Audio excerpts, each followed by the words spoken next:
આજે તારીખ 8 ઓક્ટોબર 2025 રોજ ડીસા શાક માર્કેટના ભાવ.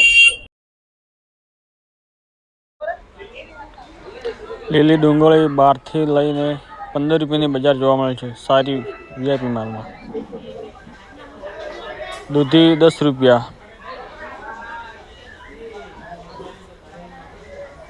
ડીસામાં આજે 20 રૂપિયાની બજાર જોવા મળે છે. વાલોરમાં આજે 40 રૂપિયાની બજાર, 40 થી 50 રૂપિયા. રીંગણમાં આજે 20 રૂપિયાની બજાર જોવા મળે છે. ભાજી 20 રૂપિયા. ખીરા કાકડીમાં 10 થી લઈને 15 રૂપિયા. ફુલાવરમાં 40 રૂપિયા, સારો વીઆઈપી માલ. ભીંડામાં 10 રૂપિયા. આદુ સારું વીઆઈપી 50 થી 55 રૂપિયા કિલો હોલસેલ.